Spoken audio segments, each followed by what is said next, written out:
On s'est tous déjà posé la question, non? Comment, au milieu de toute l'agitation d'une course de chevaux, les experts arrivent à flairer le bon cheval? Eh bien aujourd'hui, on va faire exactement ça. On va se glisser dans la tête d'un pro en décortiquant son analyse étape par étape. Parce que c'est ça le vrai défi.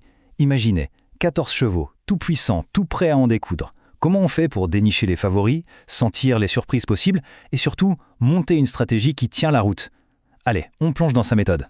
Et pour ça, on a notre guide. C'est un vrai pronostic fait par un pro pour une course prestigieuse, le fameux Prix du Forez à Paris. Là, on oublie la théorie. On est dans le concret, dans la pure stratégie. Alors, pour bien comprendre ce pronostic, il faut d'abord planter le décor. C'est la base de tout. Avant même de s'intéresser aux chevaux, un expert analyse le contexte, le terrain de jeu. Et ici, c'est le Prix du Forez. Et attention, on ne parle pas de n'importe quelle course. Elle a lieu sur l'hippodrome de Vincennes. Rien que ça. On l'appelle le Temple du Trot. Ça pose tout de suite le niveau. C'est un lieu légendaire. Forcément, ça attire les tout meilleurs.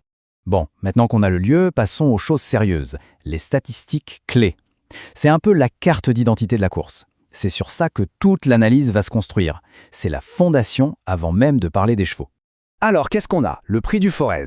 Distance 2700 mètres, c'est une distance classique, une vraie épreuve de fond qui teste la résistance des chevaux. La discipline, c'est le trot attelé, on y reviendra juste après, c'est très spécifique. Et puis, 14 partants âgés de 7 à 11 ans. Ça veut dire un peloton bien rempli, avec de l'expérience. Chaque petit détail va avoir son importance.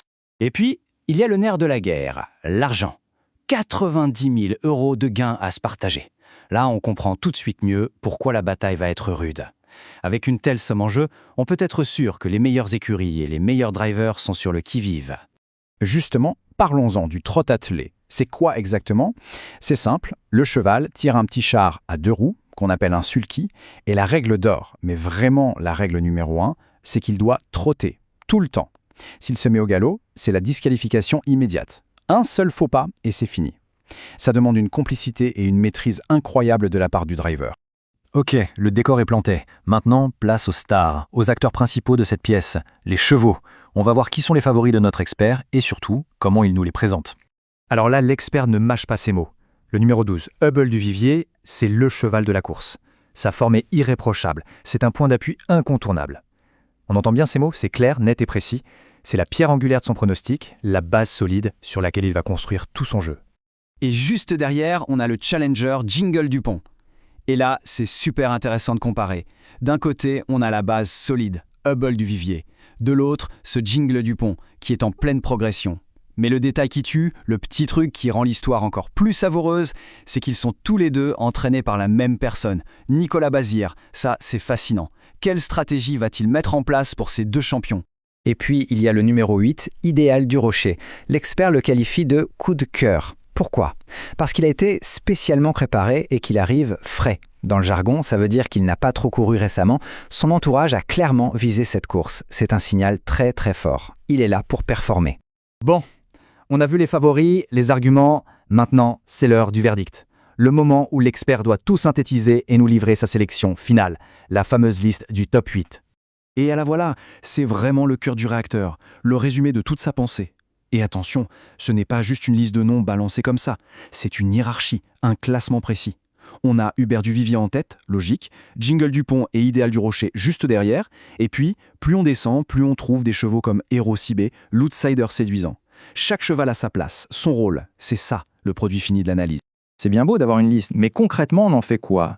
Comment est-ce qu'on passe de cette analyse à un vrai ticket de jeu? C'est là que la stratégie entre en scène. D'abord, il faut comprendre l'objectif. Le Graal, pour beaucoup de parieurs, c'est le quintet plus. Le principe? Trouver les 5 premiers chevaux dans l'ordre d'arrivée. C'est extrêmement difficile, évidemment, mais c'est aussi là que les gains peuvent être énormes. Et tout ce pronostic, il est construit pour tenter de décrocher ce fameux quintet plus. Et voilà comment l'expert nous propose de jouer. C'est une approche en plusieurs étapes très maligne. D'abord, on assure avec une base solide sur les 3 favoris, le 12, le 6 et le 8. C'est le pari tiercé. Ensuite, on élargit un peu en ajoutant le 14 et le 2. Et enfin, pour le gros coup, le quintet plus, on construit un ticket avec 6 chevaux en ajoutant le numéro 3. C'est une super illustration de la gestion du risque. On sécurise un peu et on tente plus gros à côté. Et là, c'est le petit plus, le coup de poker, le tocard du jour. Le cheval que peu de gens voient venir, mais qui pourrait créer la surprise et faire s'envoler les rapports. Et ce cheval, c'est Héros Cibé, le numéro 3. Mais pourquoi lui? L'expert nous donne une info en or, une info qui vient des coulisses. Ses derniers entraînements matinaux sont excellents. Voilà le genre de détail qui peut rapporter gros.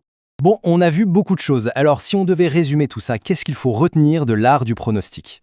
Finalement, un bon pronostic, c'est bien plus qu'une simple liste. C'est une vraie boîte à outils. On commence par les bases, la course, la distance. Ensuite, on identifie les piliers, les chevaux de confiance.